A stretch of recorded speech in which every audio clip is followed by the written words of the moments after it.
Okay, we're at In and Out Records. This is me, DJ Beware, and Capital A. Yes, sir. You know, we haven't been here that long already, found quite a few bits and pieces. I've been checking the easy listening section. What about you? Well, I've been doing this for, I've been taking your lead, looking over your shoulder bits, see what you got there. Yeah, I mean. But yeah, I'm gonna check out the easy listening, then work my way around, try to cover the whole spectrum, So, see what happens. Hey, so show the people some of the things that might be of use. Well, you know what? Everyone has their methods, how they go about doing things. I guess I'm pretty much in the same, take a look at the cover, see if it catches my fancy. Sometimes you'll see like a name that, that you see, say, oh, okay, I have something from that person. But I also think that what's also important is definitely you look on the back and you check out the year. Now, most of us who like to dig, we're very partial. In fact, we're basically nuts about checking out anything that's from the 70s, because that was the definite age where they, did like a lot of, experimentation. I mean, you had, guys from, jazz to classical who were not only doing the, traditional things, but they were also doing the things that were of that period. So you might have a classical album, but it might have, like a Fender Rhodes on there, or, or it might have a Moog on there, or it might have some, some sort of, spacey 70s R&B sounds. Every man has their own story, everyone has their own method. So, I'm just going to give you a little bit of capital A tips, to get your beat digging career started. You know what I mean?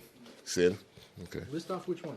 Okay, let's see. I've got Cleo Lane here. This is Return to Carnegie, which I'm guessing is her a Return to Carnegie Hall. I've got Orchestra Warner Drexler, my favorite instruments. They've got the lineup of all the people playing on there, and it's from an unknown label that I've never heard before, and those are usually the best ones. You know what I mean? Because they, a lot of these small labels, they may have a, like a catalog of 3, 4, 5, or 6 albums, or, or maybe, they've been around for such a long time, but you just didn't know it. So now you're, seeing it for the first time. So check that. I've got here, let's see, Ferrante and Tisha or Taisha. I don't know the correct pronunciation, but I've got 2 geezers on there playing piano, so you got to think that there's some good piano loops on there. Looks good. It's a very catchy sleeve, so check that out. I'm definitely a big fan to Percy Faith. He does a lot of good stuff with strings and things like that, so he's always a favorite of mine that I'll definitely listen to. Let's see. I've got the superstars, the greatest rock and roll bands in the world. Let's see who's on here. Let's see. Stevie? Yes, Stevie. Stars on Stevie. Okay. Okay, we've got some Mick Jagger covers here. We've got a Stevie Wonder cover. Yeah, a couple of them. Let's see, we've got some Crosby, Stills, and Nash. This looks kind of good. So this is going to be the first one that's going to be going on the turntable. Yeah, so that looks good. So that looks like that might be promising. Let's see,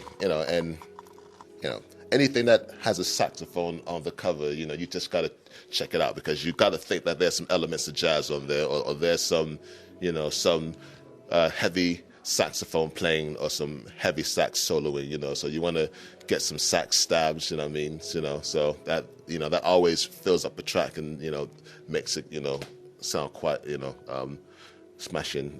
This other one is called The Headliners. A couple of guys that I've seen before. You've got Les Paul on there. You've got David Brubeck is on there. You've got Brooke Benton is on there. Andre Previn. These are a couple of names that I've already known through my experiences of digging and also listening to jazz and things like that. And let's get that straight, boys and girls. I don't want you to think that, that most guys that make beats, don't listen to the actual music, because lots of us are big fans of this music as far as, actually sitting down and listening to it. It's just that, it's in our nature to,